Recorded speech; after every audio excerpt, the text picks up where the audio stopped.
I'm Rainy, welcome to my channel. In today's video I'm going to show you how to make a Marshall cake from the TV programme Paw Patrol. So stay tuned, I promise you it's going to be a good one.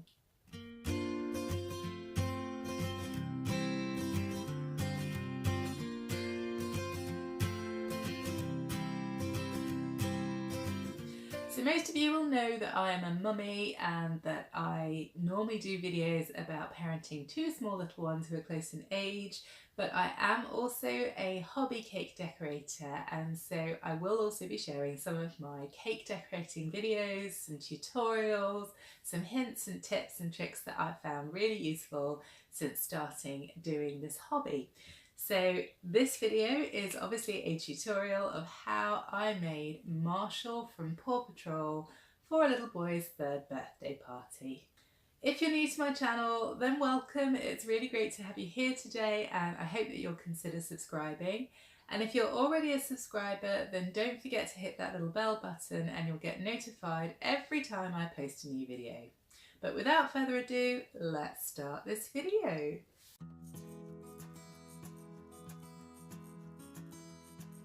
So for this recipe I made white chocolate fondant because the little boy whose cake we were making this for, he's not keen on the flavour of ordinary fondant. So to do this we do a modelling chocolate recipe, and then before it sets we add it into our fondant. So here I'm making the modelling chocolate, and what I've got here is 1 part of golden syrup to 2.5 parts of white chocolate. So that's 100 grams by weight of golden syrup to 250 grams of white chocolate, which I melted in the microwave. And then I also heated the golden syrup just a touch, so for about 10-15 seconds, just to make it a good pouring consistency. And then I started to mix it. It's important to mix it fairly slowly, because if you mix it too vigorously then you'll find that your modelling chocolate takes on the wrong consistency. That's more important if you're actually making modelling chocolate. It's less important for what we're doing here, which is to mix it into our fondant. However, it's still good to have a nice smooth consistency if you can. Now normally when you make modelling chocolate, this is the point at which you would wrap it in cling film and let it set. However, we want to use it whilst it's at this consistency because it will mix really nicely into the fondant at this stage. So what I did was to knead my fondant for quite a while and then make a little bit of a well in the centre of it so that I could put the modelling chocolate mixture into that, and then I folded the edges of the fondant around the modelling chocolate to make kind of a parcel before I started to knead it.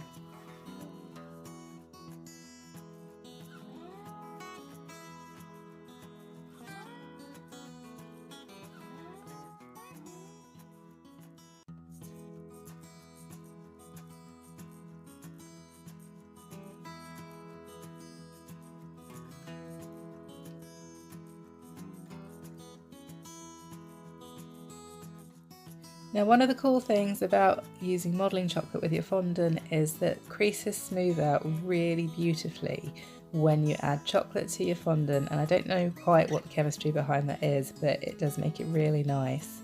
So that's what I did for all of my fondants. So all the different colours that I used for Marshall, I then did exactly the same thing, same process, added in some modelling chocolate. Now in terms of ratio of modelling chocolate to fondant, I tended to go with something like 1 part modelling chocolate to about 4 or 5 parts of fondant. But I don't think there's any real rule about how to do it. I think it's just what feels good consistency wise to you.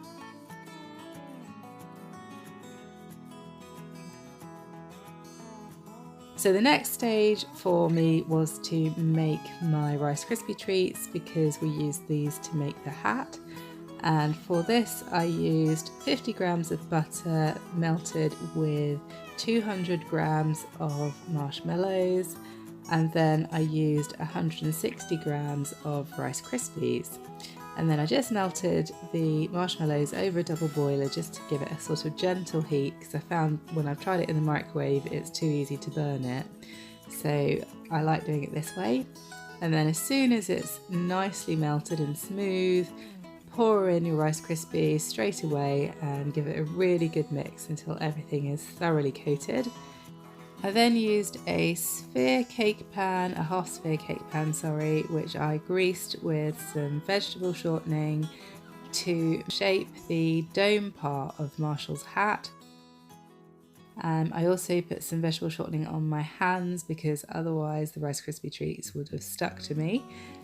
I also formed the nose for Marshall's nose out of the Rice Krispie treats just because I didn't want it to be a heavy ball of fondant, so this way I could keep it fairly light, and then what I did later was to cover that in a layer of fondant.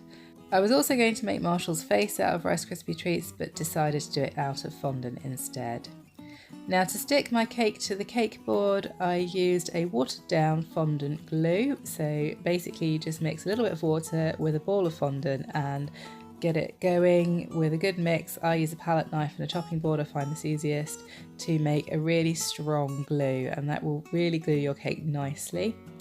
The cake I'm using is the chocolate cake recipe that I've shown in some of my previous videos, my chocolate fudge cake recipe, and it's just been covered in white chocolate ganache. And I haven't shown these because I have shown these in previous videos, and I will link these now, and also I will pop a link in the description below too. So I made Marshall's face by printing off a template from the internet, and one that I just like the look of, and then I rolled out a piece of fondant and placed the template on top of it, and using a ball tool I just pressed the indentation of the template into my fondant to create the face shape. I did too. This part that I'm showing at the moment was the nose sort of mouth part of it, but I also had previously cut one out which was the whole of the face shape. My cake is an 11-inch diameter by 4 inches high, so the actual face I made sure that it was 4 inches high too, so I had to make sure when I printed it off that it was the right sort of scale. I could have done this part by placing the template over the top again, but I actually found it easier just to do it by eye and just work sort of by pressing gently with my ball tool to make an indentation. All of these indentations are going to be filled in with black fondant to create the lines anyway, so this is just giving myself a template with which to work to.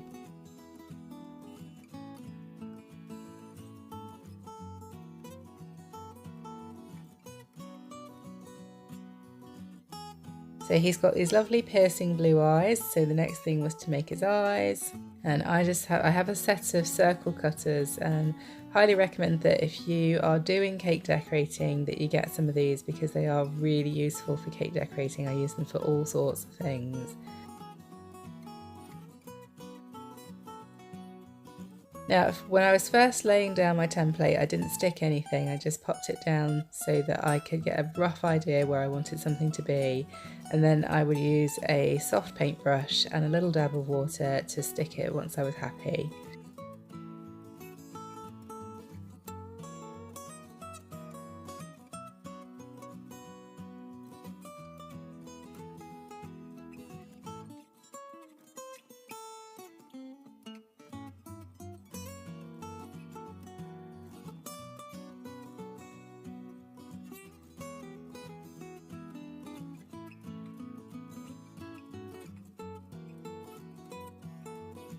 Here I am covering the Rice Krispie treat nose that I made earlier, so as you can see in a minute when I turn it around you will see the Rice Krispie treat underneath.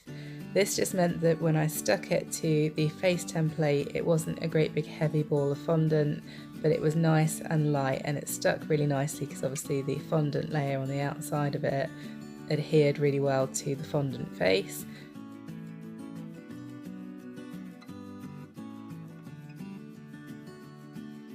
And as you can see, it's starting to take shape now.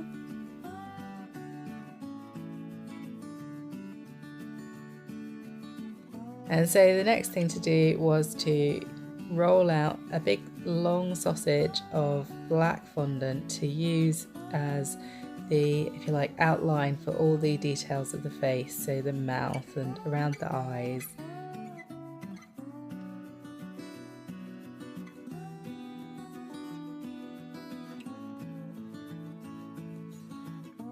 Here I was making the sort of pink portion of his mouth, and so I rolled out a pink portion of fondant really thin and then placed it over my template so that I could indent it with the ball tool the same way I did with the template, so that I would get the exact shape of the mouth that I wanted to get. So yeah, just rolled that out as thinly as I possibly could to create his little mouth. And obviously just using a little bit of water. You never need much water, just a little tiny dab of water will make all the difference. Fondant sticks really well to itself anyway, so the water just helps it. So here you can see I'm adding the lines now to the mouth. To make his little like whiskers part on his face, I actually used an edible food pen. You can see it just in the picture there. I found that a lot easier than trying to make lots of little balls and putting them on the face, but obviously you could do that also. I also think that obviously when you look at a dog's face, they do have those little dent marks where the whiskers go in, and they are indented, so I thought that that was a more realistic way of achieving that. Then I finished the eyes off with some little white dots to make little glints in the eyes. So just your finishing touches now, so getting the eyebrows in place. And all through this I was working with the template, I had it up in front of me, so there he is, all finished. Next I took out my cake, which I had already covered in white fondant. I didn't show this process because I've shown how I covered cakes with fondant before. And then I made a collar for Marshall to go around his neck. And so I just rolled out a fairly thick strip of yellow fondant with a ribbon tool, and that ribbon tool means that you get a really nice even width of fondant. And then once I'd got his collar in place, I made a portion of the side of the cake tacky so that I could attach the face. This was quite a tricky cake to get the proportions right, because obviously it's an 11-inch cake, which means it's really wide. So I had to try and really figure out how to make the face look as realistic as possible whilst also having really quite a wide face. So here we are making the ears. Again, all I did was to just roll up a couple of balls of fondant and then make them kind of ear shaped, so big long oblongs. Then once I was more or less happy with one of them, I placed the other one on top of it,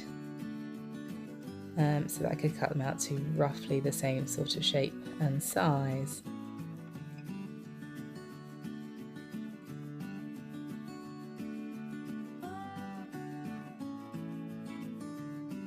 Now Marshall is of course a Dalmatian doggy, so he needs some Dalmatian spots. And so how I did this bit was to use some cloud cutters that I've got in my arsenal to make the little spots on a Dalmatian, because obviously when you look at a Dalmatian dog, their spots aren't equal, they are all different shapes and sizes, and when you look at Marshall, his spots are all different shapes and sizes too. So the cloud cutters were really good, and if you then roll them out afterwards as well, you can sort of distort the fluffy cloud shape. It doesn't look quite so much like a cloud. And then here I just sort of pinched the top to try and make the ear have some life. I also rolled the top out quite a bit to try and make it flat, because obviously he's going to have a hat sitting on his head, so you didn't want too much bulk pushing that head up. And then obviously attach the ears with some water, and as you can see starting to take shape. And then made some more sort of Dalmatian spots using different sized cloud cutters to put all around his head. Now in terms of the recipe for the chocolate cake, obviously this is an 11-inch cake that I'm making here. So if you wanted to make this size, I will link in the description below how I convert my recipes. So the recipe I normally do for this chocolate cake is for an 8-inch cake. So I had to do a little bit of maths to make him the right size. So I'll link that in the description below. So now on to making his hat. So there is that Rice Krispie Treat dome that we made earlier, and we just take a little bit off the front just to give the right shape, and then I rolled out some fondant and just popped that straight over the Rice Krispie treat. You don't need to wet the Rice Krispie treat or anything because it's really sticky anyway, so your fondant will stick really nicely to it. I probably could have spent a little bit more time smoothing out the Rice Krispie treat, maybe covering it in some white chocolate ganache to get it really smooth, because you could kind of see the bumps of the Rice Krispie treat through it, but I wasn't too worried about that. And then you just want to cut it out neatly. It doesn't need to be too neatly because it's actually going to be covered with a yellow trim around it, but just neat enough. Now, to make the brim of the hat, I used a 12-inch cake card, and I actually covered the cake card the wrong side first. So I used a paintbrush to just wet the board a little bit, and then attached a layer of fondant to the underside, and then using a sharp knife I trimmed off the excess. And then I rolled out another piece of fondant, and this time I flipped it over because the nice side that I just rolled I wanted to be on the outside. This time I covered it the wrong way round, so I put the fondant on the pastry mat first, covered the fondant in water, and then placed the board on top. And the reason I did this is because I need to fold the edges over just to cover the edges of the brim of his hat. Once I was happy that I had most of those bits covered, I then took off the excess, and then using my fondant rolling pin, I then rolled those jaggedy edges in towards the centre. So I didn't want to be pushing more fondant out to the edges, so in towards the centre as much as possible.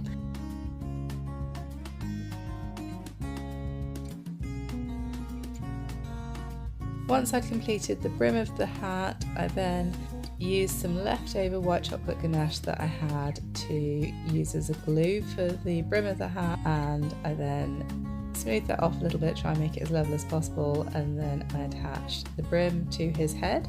I didn't show it in this video, but I then went on to attach the dome part to his hat and added a strip across there. You could just see me taking a bit off that strip, and I just used a ribbon tool to achieve this. So there he is with his hat on, and then on to the finishing touches. So using the ribbon tool again, I rolled out a thin strip of yellow fondant and cut it into a ribbon to put around the brim of his hat.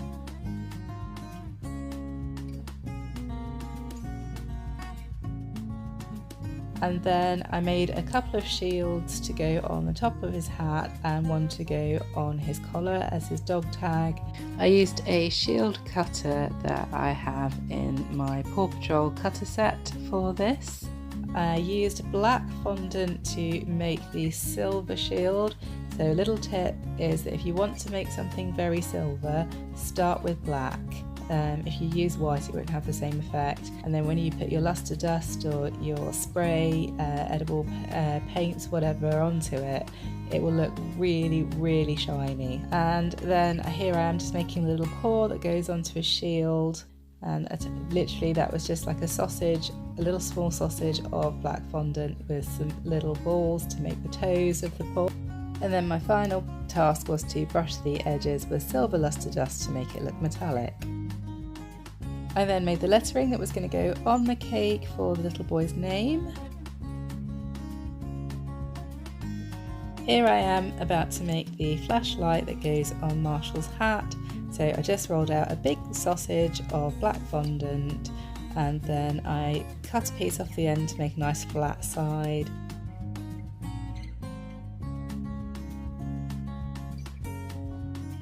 And I used a little bit of white fondant to make the light part of the flashlight.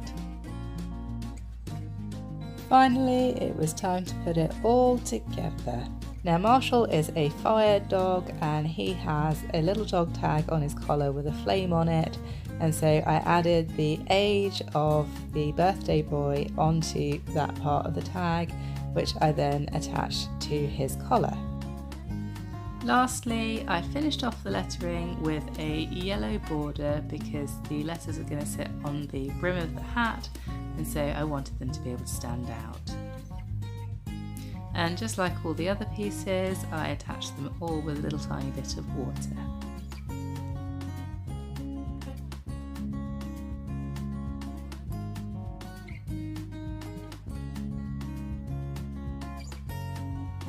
Last but not least, it was time to attach his little flashlight and make his look complete.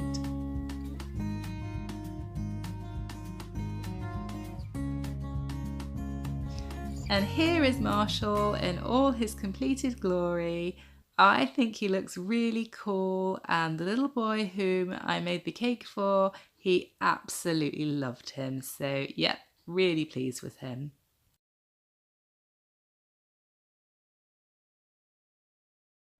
So that's all folks, that's it for this video tutorial. I really hope that you have a go at making this awesome cake. As always, I'd love to hear from you guys, so let me know what you thought in the comments below. And if you do have a go at making this cake, then I would love to see your creations. So if you are on Instagram, you can follow me on there. My name is Rainey S. Johnson, and you can post photos of your cakes on there and tag me in them, and that way I'll get to see your wonderful creations. I really hope that you've enjoyed this video, and if you have, don't forget to give it the thumbs up, share it with your friends, and don't forget to hit that subscribe button below. Thank you so much for watching, and I'll see you in the next one. Bye!